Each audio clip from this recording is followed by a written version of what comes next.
뭐냐면은 내가 사람을 죽인 거고 그 사람을 죽인 것도 고의적이고 의도를 가지고 죽인 것까지는 맞는데 나는 그냥 사람을 죽이고 싶다는 생각만 했을 뿐이지 그 이상의 플러스 알파는 없었다라고 지난번 공판 기일까지도 부인을 했었습니다. 그런데 오늘은 제가 좀 전에 나온 기사를 보니까 인정을 했어요. 뭘 인정을 했느냐?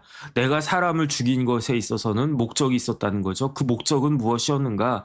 강간의 목적이 있었다는 거예요. 그래가지고 이 사건이 애당초 그 경찰이 검찰한테 송치할 때에는 단순 살인 사건죄로만 송치를 했었는데 그 이후에 검찰이 이것저것 같은 것들을 다 밝힌 다음에 그 죄명을 그 단순 살인죄에서 강간 살인죄로 변경해가지고 기소하지 않았습니까? 그 상황에서 강간 살인죄로 지금 재판이 진행되고 있었는데 지난번 공판 기일까지는 장윤기가 아니다, 그거는 검사님들이 착각한 거고 오히려 검사들이 프레임 씌우는 거다 뭐 이렇게 이야기했겠습니까? 뭐 그랬을 수도 있죠. 나는 그 강간의 목적이 없었다 이렇게 뻔뻔하게 계속 주장을 했었는데 근데 그럼에도 불구하고 지금 모든 것들 그 다음에 사회적인 분위기가 너무 험악하게 막 그렇게 그 돌아가고 있으니까 그러니까 장윤기가 그 강간 살인죄를 인정할 수밖에 없지 않았던 것이 아닌가.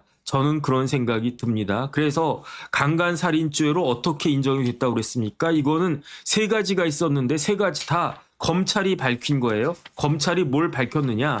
첫 번째로 리얼돌이 훼손된 흔적이 있었다는 거예요. 그러면 아무리 젊은이라고 하더라도 리얼돌 저는 본 적도 없거든요. 리얼돌이라고 하는 게 있다라는 이야기는 들어봤지만 이 나이에 무슨 리얼돌이겠습니까? 그러니까 저는 리얼돌을 본 적이 없어요. 그 다음에 요즘 젊은이들이 리얼돌 갖고 있는 사람이 얼마나 있겠습니까? 그런데 제가 지난번 말씀드렸던 바와 같이 장윤기의 원룸을 경찰들이 들이닥쳤더니 거기에 리얼돌이 2개나 있고 다른 것들은 거의 없다고 그랬어요. 책상도 없고 의자도 없고 그냥 담요하고 그냥 이불 정도만 있지 않았을까? 그 다음에 뭐 토스터기 같은 것도 없고 그냥 있는 것은 그 잠은 잤어야 될 테니까 베개하고 그 요하고 이불 정도밖에 없고 그리고 있었던 게 그 리얼돌인데 리얼돌이 2개인데 그런데 목 부분과 그 다음에 가슴 부분에 흉기로 그 훼손된 것과 같은 깊은 그러한 그 뭐라 그럴까 흔적이 남아 있었다는 거 아니었겠습니까?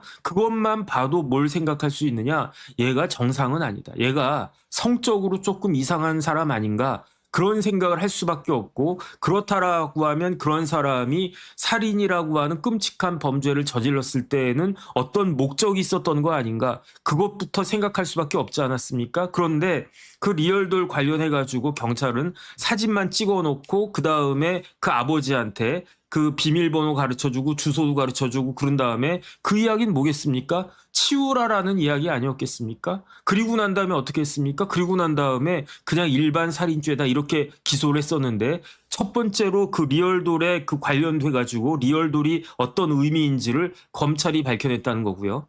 두 번째는 뭐냐면은 그 CCTV나 그 블랙박스를 딱 그 봤더니 경찰에서도 이 부분은 의심을 했었던 것 같아요. 뒤쪽 조수석의 뒤쪽 문이 열려 있었던 거 아닌가라고 생각을 했었는데 그게 흐릿했던 것 같아요. 그런데 그래가지고 에이 뭐 설마 열렸겠어라고 그냥 치부하고 넘어갔었는데 검찰에서는 그거를 확대도 해보고 그다음에 요즘 기술이 좋으니까 이런 부분들 보정을 하면 조금 더 선명하게 더 크게 그 화면을 볼 수 있지 않습니까? 검찰에서 그걸 했다는 거예요. 그래가지고 범행이 일어났을 때 그때 찍힌 사진을 보니까 그러니까 조수석 뒤쪽 문이 열려 있었고 그 다음에 그 조수석 뒤쪽 문 쪽에 뭐가 있었다는 이야기입니까? 피가 묻어 있었다는 거잖아요. 혈흔이 묻어 있었다는 거잖아요. 그런데 그 피가 누구 피였다? 피해자의 혈흔이 묻어 있었다는 거죠. 그러니까 이건 또 뭐지 이상하다 해가지고 그래가지고 장윤기를 추궁을 했더니 아니나 다를까 장윤기가 무려 15분 동안이나 그 피해자 이채원 양을 졸졸졸졸졸졸 쫓아가는 거예요. 뭘로? 차를 타고 저기 그 내 그 타겟이 있다.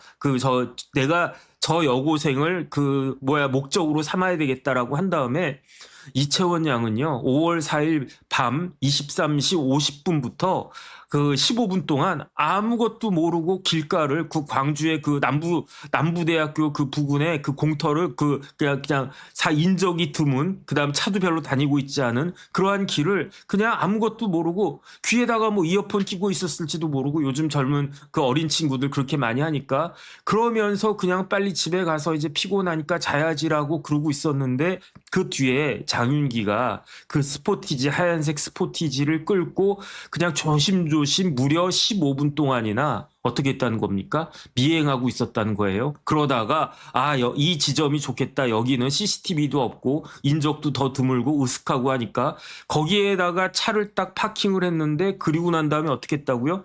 뒷문, 조수석 뒤쪽 문을 열어놨다는 거죠. 그 왜 열어놨겠습니까? 그 피해자를 끌고 가가지고 차에다가 태우려고 그렇게 했던 거 아니겠습니까? 이거를 밝혀낸 것도 검찰이었고요. 그 다음에 제가 지난번에도 말씀을 드렸지만, 뭐 이렇게 참 뭐 이런 이야기 또 하기도 그냥 싫지만 그래도 어쩔 수 없이 설명을 드려야 되니까, 어떻게 했냐면, 만약에 그 장윤기가 그냥 묻지마 살인이다, 아무나 걸려라, 내가 그냥 아무나 하나 죽이고 나도 어떻게 하겠다, 이런 생각이었으면 그 타겟을 그 피해자를 발견하자마자 칼 뽑아들고 흉기를 뽑아들고 어쨌든 범행을 하지 않았겠습니까? 그런데 그렇지가 않았었어요. 그 흉기를 쓰지 않았습니다. 어떻게 했었습니까? 목을 갖다가 졸랐던 거예요. 왜 목을 졸랐습니까? 베트남 여성 그 원룸에 찾아가가지고 베트남 여성의 목을 조르니까 그 베트남 여성이 기절했다고 그랬어요. 그리고 난 다음에 강간했다는 거 아니었겠습니까? 똑같은 그러한 수법을 쓰려고 했는데, 그런데 이번에는 이채원 양이 너무 완강하게 그렇게 반항하는 바람에, 그러니까 그 순간 이제 흉기를 들어가지고 그 끔찍한 일을 저질렀다는 그런 이야기인 거죠. 이 세 가지를 다 검찰이 밝히면서 그 검찰이 어떻게 했느냐? 그 죄명을 바꿨다고 그랬어요. 이게 무슨 단순 살인죄냐? 그러면서 보안 수사해가지고 경찰에 사건을 돌려보냈어요. 그러니까 경찰 입장에서도 처음에 그냥 둘 중에 하나입니다. 대충 그냥 끝내자. 어차피 사람 죽었는데 뭐 단순 살인이겠지 뭐, 이렇게 끝냈을 수도 있고, 알고 봤더니 장윤기 이놈의 아버지가 장경감님이시네. 장경감이 어떤 사람이라고 그랬습니까? 장경감이요, 제가 또 확인을 해봤더니 몇 년생이냐면 1970년생이에요. 그러니까 지금이 2026년이니까 나이가 56세란 이야기죠. 만약에 생일이 지났으면 56세고 생일이 안 지났으면 55세일 텐데, 어쨌든 그래서 그 사이에 생일이 지난 것 같아요. 왜냐하면 제가 5월달, 6월달 이때 이거 처음 봤을 때에는 장윤기의 아버지 장경감의 나이가 55세로 나왔거든요. 근데 요즘에 나오는 나이는 56세로 나온단 말이에요. 그러니까 그 다음에 이제 드디어 확인이 된 게 몇 년도 태어났는지가 확인이 됐는데, 1970년까지는 제가 확인을 했습니다. 그러니까 56세라고 보는 게 맞을 것 같아요. 그런데 장경감이 그렇다라고 하면 경찰 생활을 몇 년 했다고요? 경찰 짬밥을 몇 년 먹었다고요? 제 생각에 30년까지는 안 된 것 같아요. 왜냐하면 26살에 경찰이 됐으면 30년이 됐을 텐데 26살은 아니었겠지. 28살, 29살 이 정도에 입직하지 않았을까 싶으니까. 그러니까 거의 30년 가까이 경찰을 했다는 이야기인 거고, 그 다음에 더 중요한 거는 작년 3월까지 광산경찰서 산하 지구대에서 근무하다가 지금 경찰서를 광주에 있는 광산경찰서 이외에 다른 경찰서로 옮겨서 거기서 경감하고 있다는 겁니다.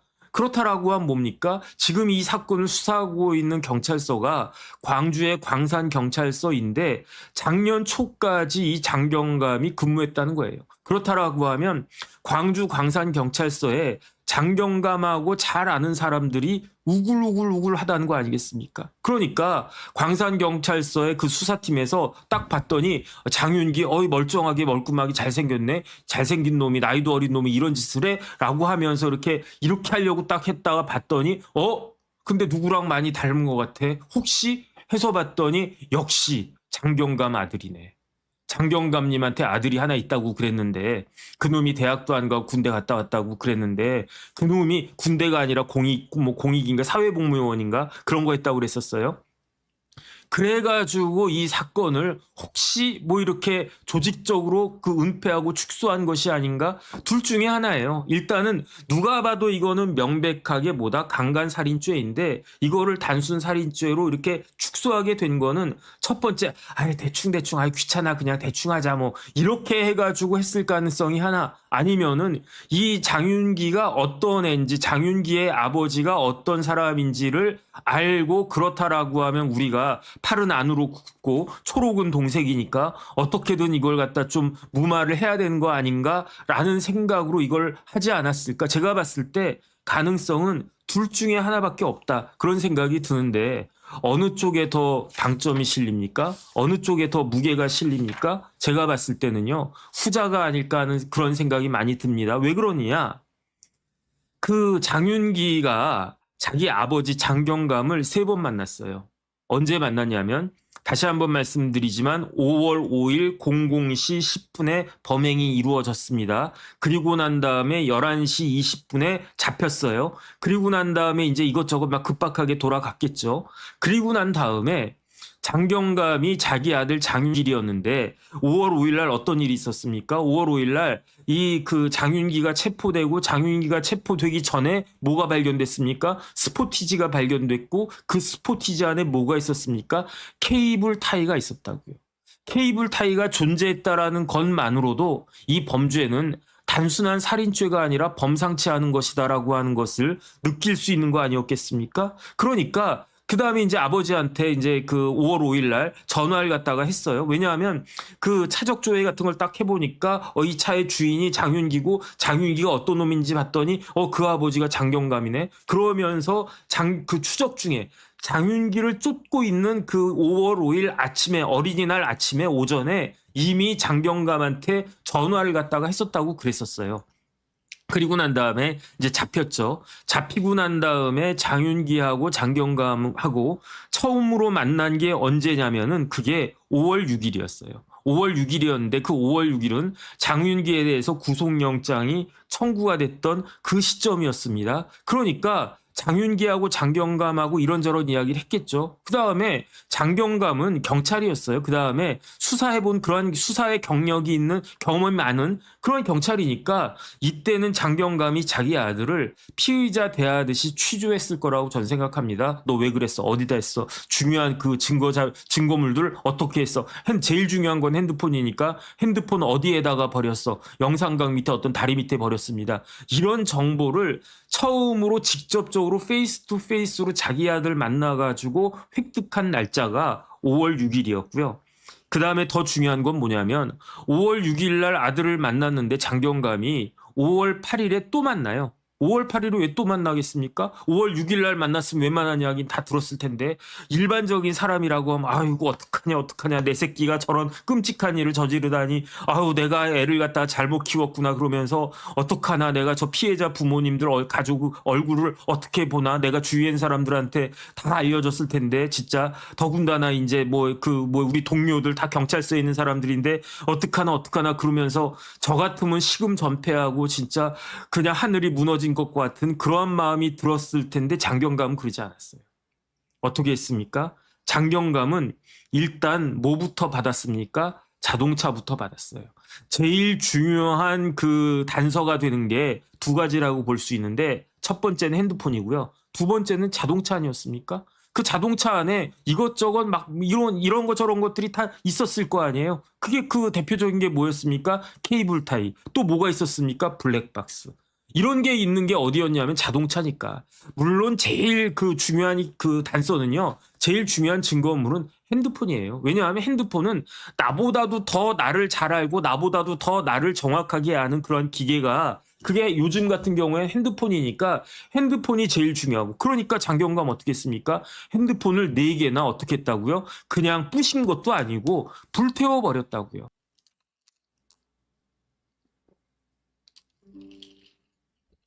잠깐 끊어졌던 것 같습니다. 방송 사정이 고르지 못해서 죄송합니다. 5월 8일에 장경감이 자기 아들을 또 만났어요. 자기 아들을 또 만났는데 그리고 난 다음에 뭘 했습니까? 그리고 난 다음에 원룸으로 갔어요. 장경감이. 5월 6일 날 만났으면서도 그 다음 날 5월 8일 날 장경감이 자기 아들 만나가지고 원룸 가가지고 리얼도를 폐기했던 게 그게 5월 8일이었습니다.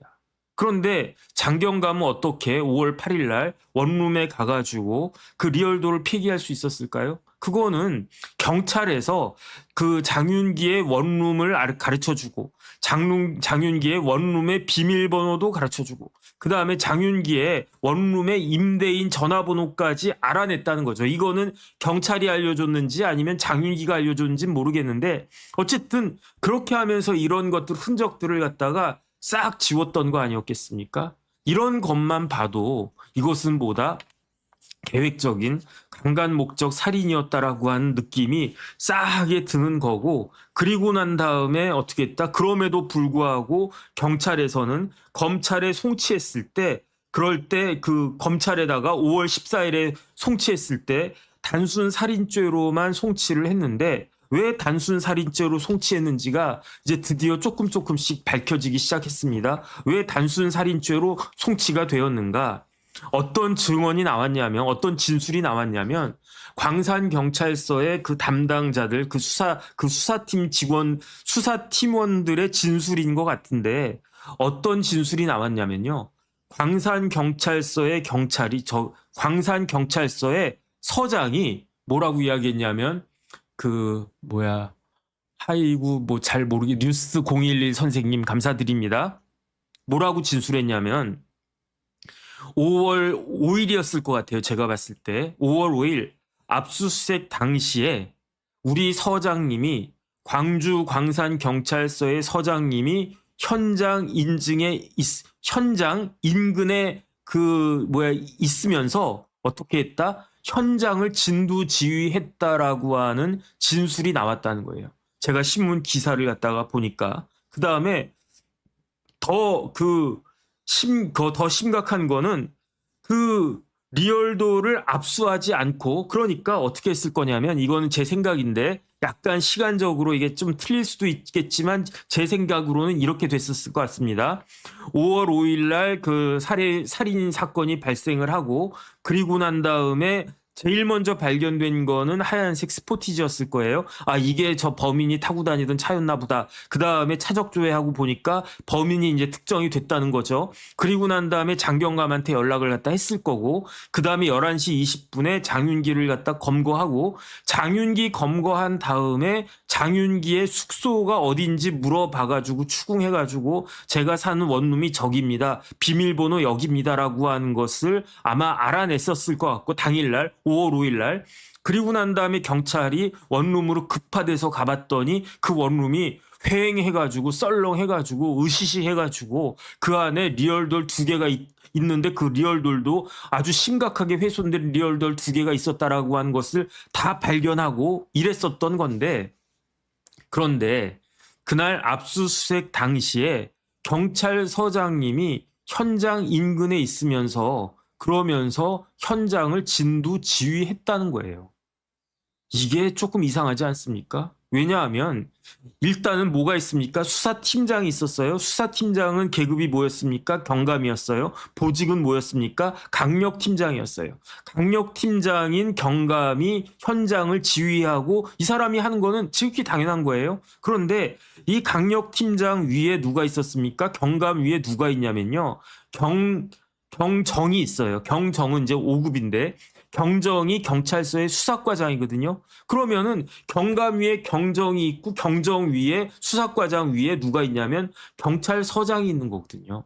경찰서장은 일반적으로 총경인데 광산 경찰서는 굉장히 큰 경찰서인가 봐요. 그러니까 지금 뭐 송파 경찰서나 강서 경찰서나 이렇게 큰 경찰서는 커버해야 될 그 범위가 넓은 그러한 경찰서는 총경이 아니라 경찰의 꽃이라고 할 수 있는 경무관이 경찰서장 한 경우도 이제는 조금씩 늘어나고 있거든요. 그런데 광주의 광산경찰서장도 경무관이었다는 이야기죠. 그러면 총경도 아니고 경무관 경찰서장이 아무리 이게 그 중요한 사건이라고 하더라도 현장에 직접 나가가지고 진두지휘할 만큼 그렇게 하는 것은 굉장히 이례적인 거 아니었겠습니까? 그 다음에 어쨌든 현장의 진두지휘에서 다 현장 경영이라고 할까, 뭐 현장 수사라고 할까, 어쨌든 그런 현장 지휘를 딱 했었기 때문에 이 경찰서장은 뭘 알고 있었냐면 다 알고 있었던 거예요. 보고받는 게 아니라 아마 직접적으로 봤을 수도 있어요. 뭘 알았냐면 리얼돌이 있다라고 한 것을 알고 있었을 거고요. 그런데 그 리얼돌을 당시 경찰이 자기 부하들이 압수하지 않았다라고 한 걸 알고 있었던 거고요. 그리고 난 다음에 며칠 뒤에 5월 8일에 장윤기의 아버지 장경감이 그 리얼돌을 폐기하도록 방치한 것도 이 경찰서장은 알고 있었다는 거죠. 이런 진술이 광산 경찰서장의 부하들, 광산 경찰서 수사관들의 진술에 따르면 서장님도 알고 있었다는 이야기예요. 그 다음에 더 황당한 이야기는 뭐냐면은 광산 경찰서장이 강간살인죄가 적용되지 못하도록 그렇게 지휘했다라고 하는 진술도 나왔다는 거예요. 그러니까 왜 경찰이 5월 14일에 검찰에 송치를 갖다가 하면서 그러면서 왜 강간살인죄가 아닌 단순 살인죄로 송치했는지 여기에 그 실마리가 나오는 것 같아요. 왜 실마리가 나오느냐? 서장님이 강간살인죄 적용하지 말라고 그렇게 지휘했다는 거 아니었겠습니까? 그러니까 아마 밑에 있는 경찰들도 담당 경찰들도 이거는 강간살인죄 아닌가? 케이블 타이도 나오고 뭐 리얼돌도 있고 그다음에 뭐 이것저것 그때는 그 스포티지 뒷좌석이 열린 것까지는 잘 몰랐을 건데 그다음에 또 뭘 알았습니까? 베트남 여성 강간한 거 이미 다 여청계에서 수사하고 있었다. 수사가 시작이 되고 있었다라고 하니까 이런 것들 종합하면은 뭐 우리는 어쨌든 강간살인죄로 송치할 테니까 검찰이 알아서 이거를 살인죄를 그냥 일반 살인죄로 빼든 말든 그거는 검찰이 알아서 해라. 이렇게 하는 게 정상적인 업무 처리인데 이게 왜 강간살인죄가 아니고 일반 살인죄가 됐느냐. 보니까 물론 이거는 그 밑에 있는 수사관들이 책임을 서장한테 떠넘기기 위해서 이렇게 진술했나? 그것까지는 모르겠는데 어쨌든 담당 수사관들 이야기는 경찰서장이 강간 살인죄를 적용하지 못하도록 했다라고 진술했다는 겁니다. 이게 신문 기사에 나온 거예요. 그 신문도 어떤 언론이냐? 신문이 아니라 방송인데 MBC 기사더라고요. MBC 기사. 여기에 대해서 광산 경찰서장은 뭐라고 이야기했느냐? 사실이 아니다.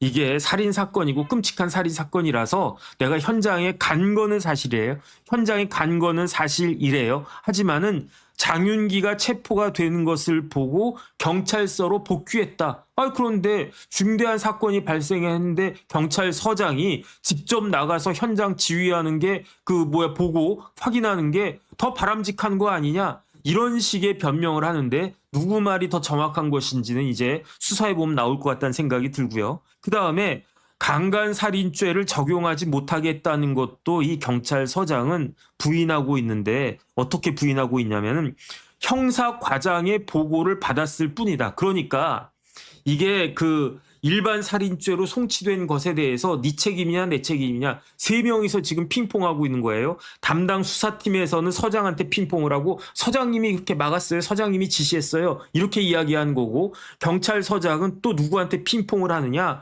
형사과장한테 또 핑퐁하는 거예요. 형사과장이 보고를 했다는 거예요. 어떻게 보고를 했냐면 정황 증거만으로 강간살인죄를 적용하기는 어렵고 그 다음에 구속기간이 얼마 남지 않아가지고 일반 살인으로 송치하겠다라고 형사과장이 이야기하길래 그래 그러면 네가 알아서 해라 뭐 네 말대로 해라 이렇게 했을 뿐이지 내가 적극적으로 그 강간살인죄가 안 된다고 막은 적은 없다라고 경찰서장은 주장하는데 누구 말이 맞을지는 이제 조금 더 이제 수사해보고 조사하면 다 나오겠죠.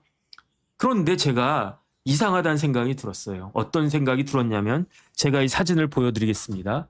이 사진이 뭐냐면요.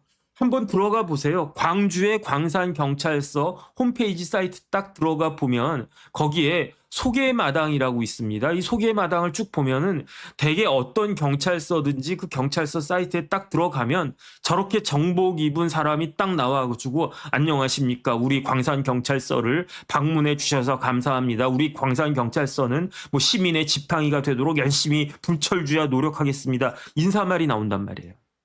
그래가지고 그래서 저는요 광산 경찰서장이 저분인 줄 알았어요.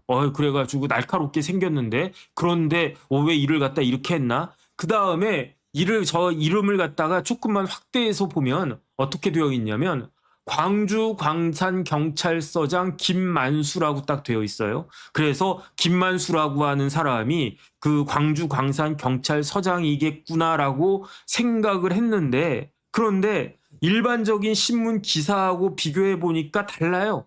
지금 광주 광산 경찰서장은 어떻게 되어 있냐면 대기 발령 나왔거든요. 광주 광산 경찰서장은 지금 피의자로 입건이 됐습니다. 혐의는 뭐냐면 세 가지인데 공무상 비밀 누설죄, 증거인멸죄, 증거인멸 방조죄 이 세 가지 혐의로 피의자 입건됐어요. 그 밑에 있는 형사과장도 경정이라고 말씀드리지 않았습니까? 5급. 그래가지고 그 형사과장까지도 해가지고 지금 광산경찰서는요, 폭격 맞았습니다. 왜 폭격 맞았냐면, 4명이나 지금 입건이 됐어요. 피의자로 입건이 됐습니다. 그래가지고 누구 입건이 됐냐면 경찰서장 입건됐죠. 그 다음에 경찰서의 넘버 2라고 할 수 있는 형사과장 그 피의자로 입건됐죠. 그 다음에 수사팀장이었던 강력팀장 박경감은 입건된 정도가 아니라 피의자 된 정도가 아니라 구속까지 됐죠. 그 다음에 그 밑에 있는 실무를 담당하고 있었던 현실적으로 이걸 갖다 막 하고 있었던 그 수사를 담당하고 있던 그 강력팀의 경사까지도 지금 4명이 피의자로 입건이 됐다는 그런 이야기입니다. 근데 저는 저걸 보니까 저기에 보세요. 자세히 보세요. 광주 광산경찰서장 김만수 이렇게 딱 되어 있잖아요. 그래서 저는 광산경찰서장이 김만수 그 경무관인가 보다라고 생각하면서 그러면서 김만수가 누구야 이렇게 막 찾아봤더니 경찰대 출신의 이제 경무관 승진한 엘리트 경찰이더라고요. 그런데 기사가 달라요. 분명히 지금 전 아직도 이해가 안 되는데 광산경찰서 홈페이지에는 김만수 씨가 서장으로 되어 있는데 신문 기사를 찾아보면요. 지금 광산경찰서장은 김만수가 아니고 김철우 경무관이라는 거예요. 김철우 경무관.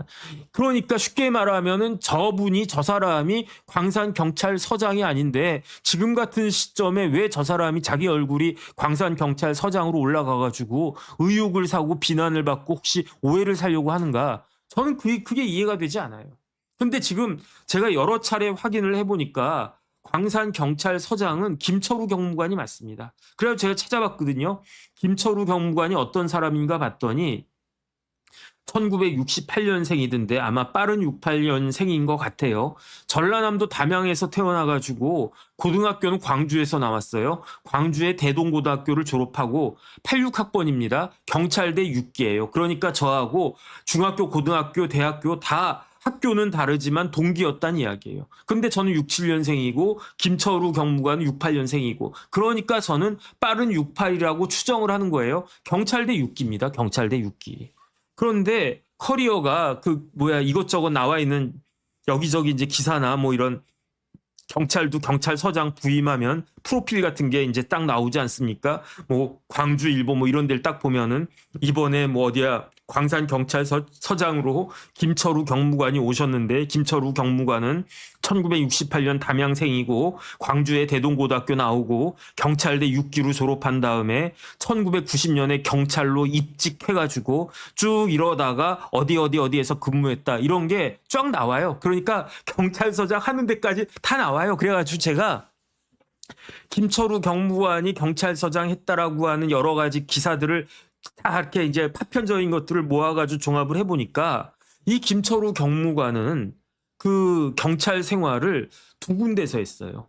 광주 아니면은 인천에서 했어요. 보니까 광주 경찰청의 수사과장도 했었고요. 그 다음에 광주에 장흥이라고 있지 않습니까? 장흥 경찰서장도 했었고요. 그 다음에 인천 경찰청의 여청과장이 그 여성 청소년 과장. 그 다음에 인천의 연수경찰서장, 계양경찰서장, 그리고 남동경찰서장, 그리고 인천경찰청의 수사과장.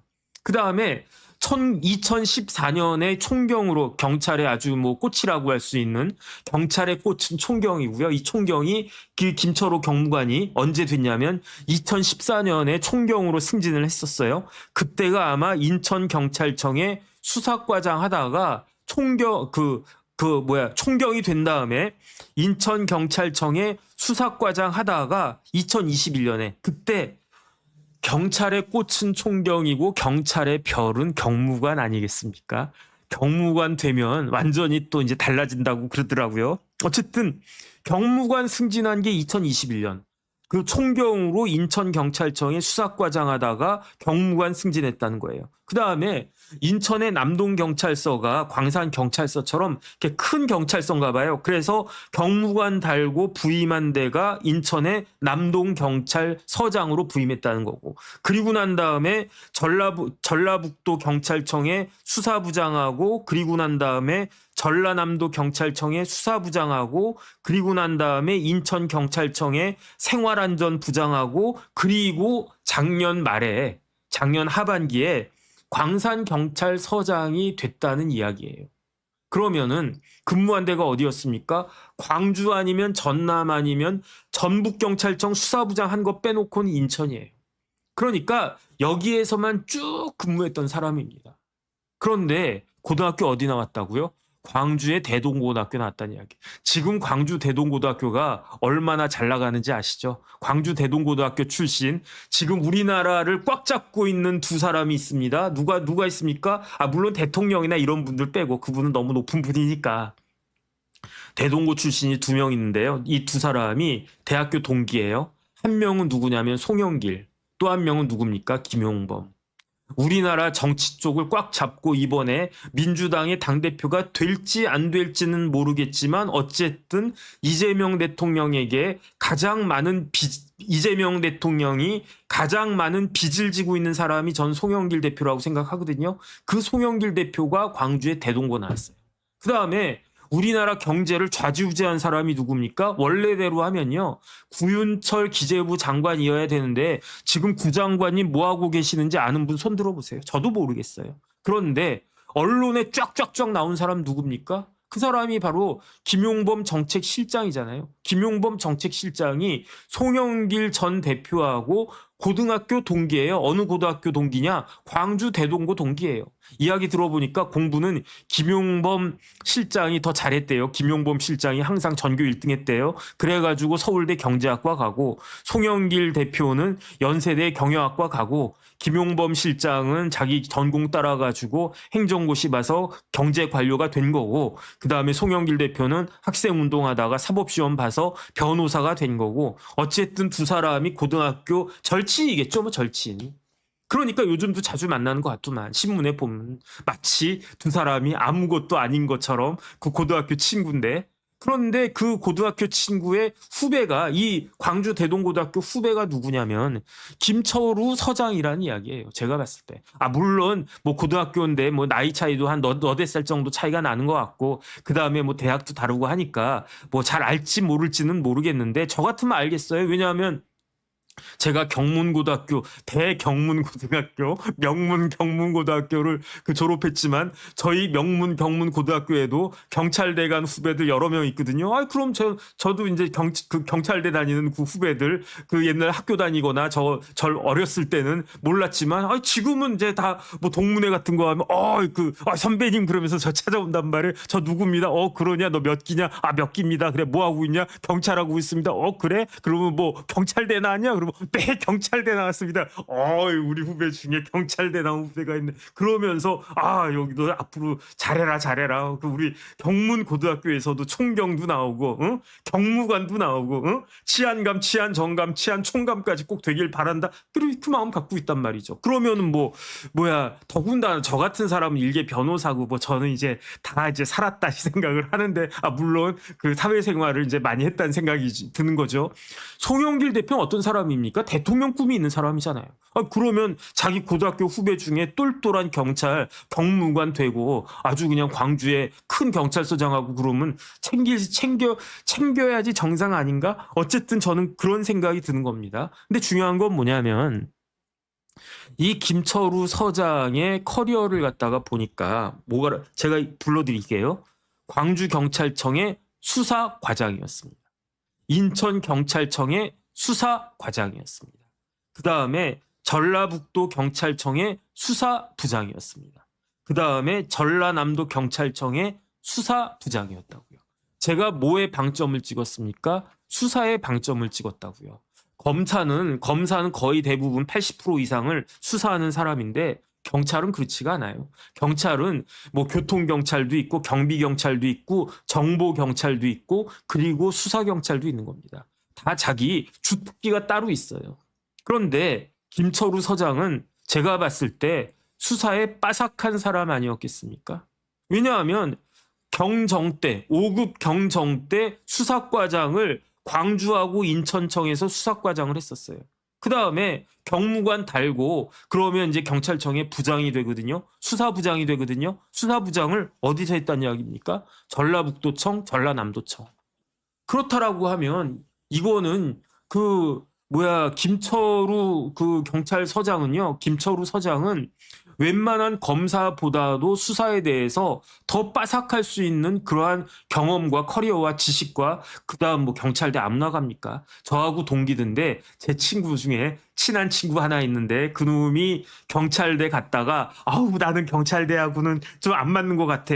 그래가지고 재수해가지고 서울대 아주 그냥 아주 그냥 뭐 좋은 과, 과마다 어느 과가 좋고 어느 과가 나쁘고 뭐 그럴 수는 없지만 커트라인이 높은 과. 떡하니 합격했어요, 걔가. 그 이야기는 뭐겠습니까? 옛날에는요, 뭐 저희 선배도 그렇고 막 그런데 경찰대가 요즘도 그런데 경찰대 들어가는 친구들이 머리라기보다 성적이 좋은 사람들이 많았단 말이에요. 그렇다라고 하면 김철우 경무관도 마찬가지 아니었겠습니까? 그러니까 굉장히 머리도 좋고 성실하고 그 경험도 많고 그런 사람인데 그런데 경찰서장이 이런 사건을 딱 맡았는데 그런데 본인이 직접 현장에 가가지고 진두지휘까지 했는데 이게 강간 목적 살인죄가 아니라고 판단한 게 이게 말이 되겠습니까? 예컨대 김철우 서장이 뭐 정보 쪽에 관련해가지고 특기야. 그러다가 경찰서장이 됐어. 아니 뭐 경비 쪽에 관련해서 특기야. 그러다가 경찰서장이 됐어. 아 그러니까 내가 수사는 잘 몰라. 근데 수사과장이 똑똑 두드리면서 뭐 충성 경찰도 격려하겠죠. 그러면서 아 서장님 요번에 무슨 이채원 양 살인 사건이 일어나지 않았습니까? 제가 수사과장인데 제가 수사 또 빠삭하지 않습니까? 제가 봤더니 정황 증거만으로는 강간살인죄 적용하는 게 어려울 것 같고 그 다음에 구속기간도 얼마 남지 않았습니다. 그러니까 일반 살인죄로 송치하는 게 좋겠습니다. 그러면 저 같은 사람은 그래 알아서 내가 뭐 아냐? 네가 더 잘 알지. 네가 나보다 더 똑똑하니까 말만 내가 서장이지 당신이 서장이야 이러면서 그랬다라고 하면 제가 이해가 되겠는데 그런데 김철우 경무관은요. 제가 봤을 때 수사에 완전히 정통한 그런 경찰서장 아니었습니까? 커리어가 이걸 이야기해주고 있지 않습니까? 그런데 어떻게 형사과장의 보고를 그대로 믿었다라고 이야기하는 게 가능하겠는가? 그러니까 저는 이상하다는 생각이 드는 거예요. 왜 이상하다는 생각이 드느냐? 제가 다시 한번 말씀드리겠습니다. 장윤기의 아버지는 70년생이었어요. 경찰서장은 68년생인데 67년생하고 똑같이 봐야 될 것 같아요. 그 다음에 형사과장 이름까지 나왔어요. 제가 더 이상 이야기는 안 하겠습니다. 형사과장은 경정인데 아마 나이 차이는 꽤 있을 것 같아요. 그런데 강력팀장은 경감이거든요. 그러니까 아마 제가 봤을 때 형사과장도 경찰대 출신이거나 또는 간부 후보생 출신 아닐까 그런 생각이 들어요. 그런데 강력팀장은 뭐 맨 밑에서부터 차곡차곡 올라간 사람이 아닌가 싶은데 그 강력팀장 구속된 박경감이 67년생입니다. 67년생. 그러니까 박경감하고 강력팀장하고 경찰서장하고 나이가 같아요. 계급은 차이가 많이 나지만 나이는 같아요. 그 다음에 여기에 드러나지 않는 사람이 있어요. 그 사람이 누굽니까? 장윤기의 큰아버지. 장윤기의 큰아버지가 있는데 그 큰아버지가 경정이라고 그랬어요. 총경이 안 됐다고 그랬어요. 그러면 장윤기의 큰아버지인데 장윤기의 아버지보다 크니까 큰아버지 아니겠습니까? 그런데 장윤기의 아버지가 70년생이면 장윤기의 큰아버지는 몇 년생이었겠습니까? 최소한 69년생, 68년생, 67년생 이 정도 되지 않을까요? 제가 봤을 때 6, 7년생 정도라고 볼 수 있지 않을까 하는 생각이 막 들어요. 왜냐하면 제 동생이 70년생이거든요. 그 다음에 옛날에 한 3살 정도 터울 나는 게 일반적이었으니까. 그런데 그러니까 60년대 후반에 태어난 경정이 장윤기의 큰아버지인데 그렇다라고 하면 그 장윤기의 큰아버지는 뭐였겠습니까? 제가 봤을 때 출신이 제 생각에는 경찰대 아니면 간부 후보생 출신 아닐까? 그렇다라고 하면 경찰서장하고 장윤기의 아버지보다 장윤기 아버지는요. 2025년 3월까지 광산경찰서에서 근무했다고 그랬어요. 그 밑에 지구대라고 했으니까 넓게 보면 다 광산경찰서지. 서장님 지휘를 받고 있는 그러한 위치에 있었는데 그런데 김 경무관이 부임한 것은 2025년 3월에는 없었어요. 2025년 하반기에 있었거든요. 그러니까 장경감하고 김 서장하고 같이 근무는 안 했었단 말이에요.